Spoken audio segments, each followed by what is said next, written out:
Welcome back, everybody. You're here at Behind the Fame, and today's featured video spotlight is on legendary actor Bela Lugosi.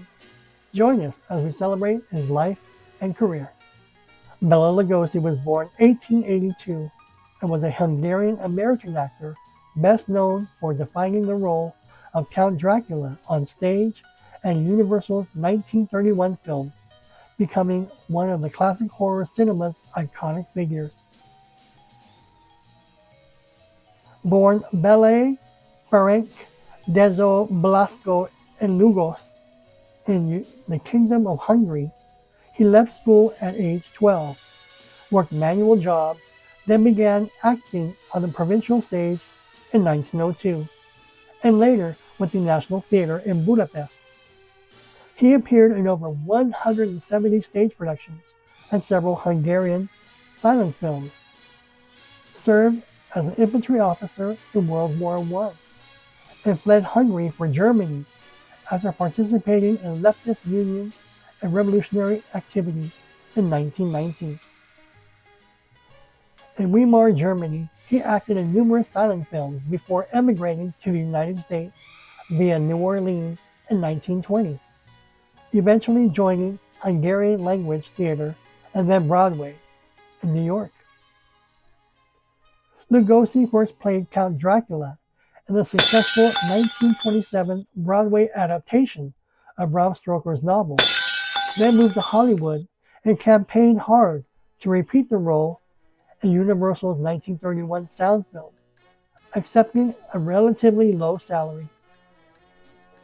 His performance using his natural Hungarian accent and minimal makeup cemented the cinematic image of Dracula and made him a major horror star, though it also strongly typecast him as a sinister foreign villain. Throughout the 1930s and 1940s, he appeared in many horror films, often opposite Boris Karloff, including Murders in the Rue Morgue, The Black Cat, The Raven, Son of Frankenstein, and Abbott and Costello Meet Frankenstein, while generally receiving secondary billing. Attempts to break into non-horror roles brought limited success, and chronic sciatica treated with morphine and methadone, combined with alcoholism, damaged both his health and employability, pushing him towards low-budget, poverty row productions and stage or personal appearance work. In the 1950s, cult filmmaker Ed Wood gave Lugosi renewed, if marginal, prominence with roles in Glenn or Glenda and Bride of the Monster, and posthumously used test footage of him in Plan 9 from Outer Space. Lugosi married 5 times, had 1 son, Bela G. Lugosi, with his 4th wife Lillian. Publicly entered treatment for drug addiction in 1955, and sadly died of a heart attack in Los Angeles in 1956. He was buried in his Dracula cape, a choice later said to have been made by his ex-wife and son. Lugosi's portrayal of Dracula influenced generations of vampire films and popular culture, and he remains a central figure in horror fandom and scholarship.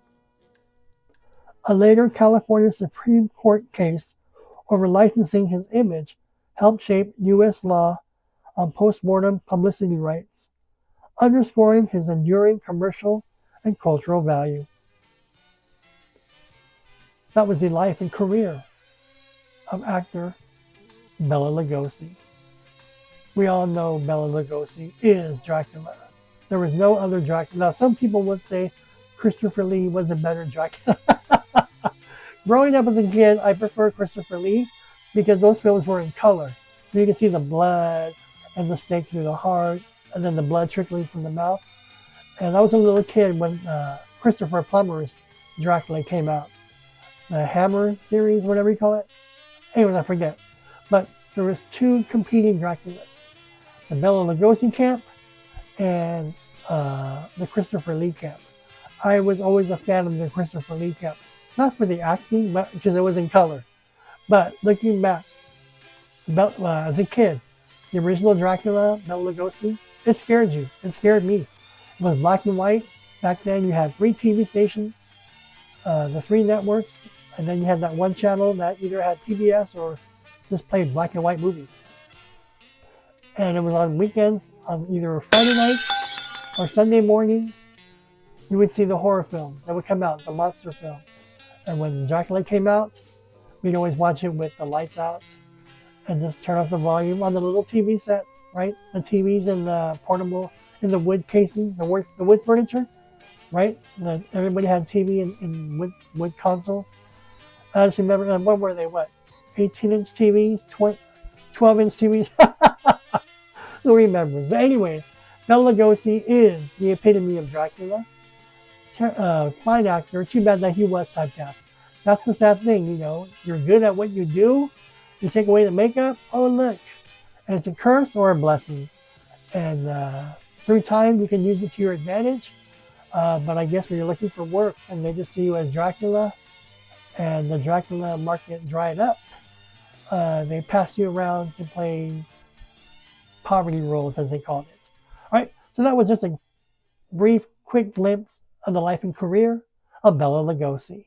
Let me know in the comments below your thoughts on Bela Lugosi, your favorite films, your favorite roles. I also like them with Abbott and Lou Costello. That was probably one of my favorite roles with Bela Lugosi. Abbott and Costello meet Frankenstein, and there he was with the Wolfman. That was a fun movie, and kudos to Glenn Strange, I believe, played Frankenstein. Boris Karloff was unavailable, or he wanted too much money or something like that. So anyway, so that was the life and career of actor Bela Lugosi. Thank you for joining me here on Behind the Fame, and I'll see you all in the next video.